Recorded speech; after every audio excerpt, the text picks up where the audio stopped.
ಕೊಪ್ಪಳ ಜಿಲ್ಲೆಯಲ್ಲಿರುವ ಮಾದರಿ ಹಿರಿಯ ಪ್ರಾಥಮಿಕ ಶಾಲೆಗಳು ಮತ್ತು ಪಬ್ಲಿಕ್ ಶಾಲೆಗಳ ಅಭಿವೃದ್ಧಿಗೆ ಜಿಲ್ಲಾಡಳಿತ ಮತ್ತು ಶಾಲಾ ಮತ್ತು ಸಾಕ್ಷರತಾ ಇಲಾಖೆಯು ಮುಂದಾಗಿವೆ.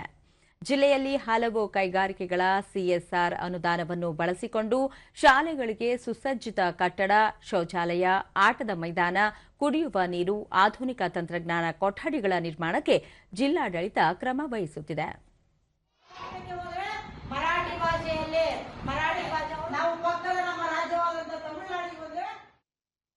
ಮುಖ್ಯ ಶಿಕ್ಷಕ ಬೀರಪ್ಪ ಅಂಡಗಿ, ಬಹದ್ದೂರ್ ಬಂಡಿ ಶಾಲೆಯಲ್ಲಿ ಮಕ್ಕಳ ಸಂಖ್ಯೆ ಅಧಿಕವಾಗಿದ್ದು ಕೊಠಡಿಗಳ ಸಮಸ್ಯೆ ಇದೆ.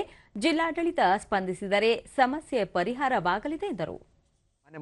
ಮಾನ್ಯ ಜಿಲ್ಲಾಧಿಕಾರಿಗಳು ಅವರಿಗೆ ಕೂಡ ನಾವು ಇನ್ನೇನು ಶಾಲೆ ಎಸ್ಡಿಎಂಸಿ ನಾವು ಕೂಡ ಒಂದು ಮನವಿ ಕೊಡಿದೆ. ನಮಗೂ ಕೂಡ ಕೊಠಡಿಗಳ ಅವಶ್ಯ ಇದೆ, ದಯವಿಟ್ಟು ನಮಗೆ ಕೊಠಡಿ ಕೊಡಿ ಅಂತ ನಾವು ಕೂಡ ಮುಂದಿನ ದಿನದಲ್ಲಿ ಮನವಿಯನ್ನು ಕೂಡ ಕೊಡ್ತೀವಿ. ಶಿಕ್ಷಕಿ ಮಾಧವಿ, ಶಾಲೆಯಲ್ಲಿ ಕೊಠಡಿಗಳ ಸಮಸ್ಯೆಯಿಂದ ಪರಿಣಾಮಕಾರಿ ಬೋಧನೆ ಮಾಡಲು ಸಾಧ್ಯವಾಗುತ್ತಿಲ್ಲ. ಸಿಎಸ್ಆರ್ ಅನುದಾನದಲ್ಲಿ ಉತ್ತಮ ಕಟ್ಟಡ ನಿರ್ಮಿಸಿದರೆ ಅನುಕೂಲವಾಗಲಿದೆ ಎಂದು ಹೇಳಿದರು. ಕಟ್ಟಡವನ್ನು ನಿರ್ಮಾಣ ಮಾಡಲು ಈ ಫಂಡ್ ಉಪಯೋಗ ಆದರೆ ಬಹಳ ಒಳ್ಳೆಯದಾಗುತ್ತೆ. ನಮ್ಗೆ ಶಿಕ್ಷಕರಿಗೆ, ಮಕ್ಕಳಿಗೆ ಮತ್ತು ಈ ಊರಿನವ್ರಿಗೆ ಎಲ್ಲರಿಗೂ ತುಂಬಾ ಹೆಲ್ಪ್ ಆಗುತ್ತೆ ಅಂತ.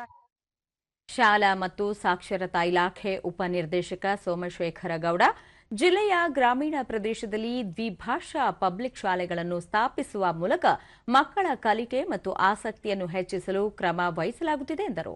ಮಕ್ಕಳಿಗೆ ತಮ್ಮ ಶೈಕ್ಷಣಿಕ ಜೀವನವನ್ನು ಕಟ್ಟಿಕೊಳ್ಳಿಕ್ಕೆ ಅತ್ಯಂತ ಅವಶ್ಯಕವಾಗಿರ್ತಕ್ಕಂಥ ಕಲಿಕೆ ಮತ್ತು ಬೋಧನೆಗೆ ಸಂಬಂಧಪಟ್ಟಂತ ಎಲ್ಲಾ ಸೌಲಭ್ಯಗಳನ್ನು ಒದಗಿಸುವುದರ ಮೂಲಕ ಜಿಲ್ಲಾಧಿಕಾರಿ ಡಾಕ್ಟರ್ ಸುರೇಶ್ ಬಿ ಹಿಟ್ನಾಳ್, ಜಿಲ್ಲೆಯಲ್ಲಿ ಲಭ್ಯವಿರುವ ಸಿಎಸ್ಆರ್ ಅನುದಾನದಲ್ಲಿ ಹೊಸದಾಗಿ ಕೆಪಿಎಸ್ ಮತ್ತು ಪಬ್ಲಿಕ್ ಶಾಲೆಗಳನ್ನು ಮಾದರಿ ಶಾಲೆಗಳನ್ನಾಗಿಸಲು ಕ್ರಮ ವಹಿಸಲಾಗುತ್ತಿದೆ.